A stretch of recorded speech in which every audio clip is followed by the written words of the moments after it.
ఇదిగో ఈ భూప్రపంచంలో ఉన్నటువంటి ప్రతి జీవిని జీవరాశిని మంచిగా చేసిన ఆ దేవుడు మనిషిని ఎందుకు మంచిగా చేయలేదు అని అంటే, దేవుడు మనకు ఒక ఆలోచన ఇచ్చాడు. ఆ ఆలోచనని సక్రమమైన మార్గములో మనం ఉపయోగించుకుంటే నీ జీవితం మంచిగా మారుతుంది, నీ బ్రతుకు మంచిగా మారుతుంది, నీ కాపురం మంచిగా మారుతుంది, నీ వ్యక్తిగతమైన జీవితం మంచిగా మారుతుంది. ఈరోజు మన జీవితాలు మంచిగా మారాలి అని అంటే ఎవరో ఎక్కడి నుంచో ఏం రానవసరం లేదు. దేవుడు మనకంటూ కొన్ని ఉపాయాలు పెట్టాడు. దేవుడు మనకంటూ కొన్ని నియమాలు పెట్టాడు. దేవుడు మనకంటూ ఒక ఆలోచన ఇచ్చాడు. ఇప్పుడు ఈ ఆలోచన ప్రకారం ఎవరైతే ముందుకు నడుచుకుంటూ వెళ్ళిపోతారో వారి జీవితం ఏమైపోతుంది? మంచిగా అయిపోతుంది. దేవుడు మనిషికి ఇవ్వలేదు, దేవుడు జంతువులకు ఇవ్వలేదు ఈ ప్రివిలేజ్, ఈ అర్హత, ఈ ఆధిక్యత మనిషికి ఇచ్చాడు. ఎందుకు తెలుసా? ఈరోజు మన జీవితాలు నాశనం అయిపోతున్నాయంటే దానికి కారణం మనమే.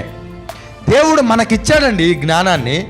ఈ భూప్రపంచంలో ఉన్న ఏ జీవికి, ఏ జీవరాశులకి, మేబీ సూర్యుడు చంద్రుడికి కూడా తనకు తానుగా కక్ష మార్చుకునేటటువంటి ఆ అధికారం ఉందా?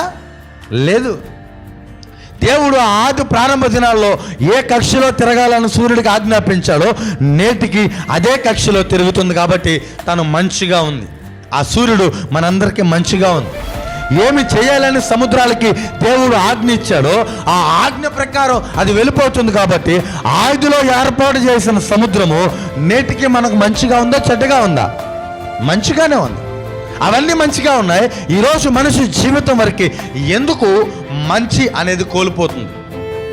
ఎందుకు మనిషి జీవితంలో మంచి అనే ఒక పాత్ర, ఒక క్యారెక్టర్ లేకుండా ఉంది? ఈరోజు అనేక మంది కుటుంబాల్లో మా జీవితాలు బాగలేవనే వాళ్ళు ఎక్కువ ఉన్నారు, కానీ మా జీవితాలు మంచిగా ఉన్నాయండి అన్న వాళ్ళు ఎవరైనా ఉన్నారా? లేదు.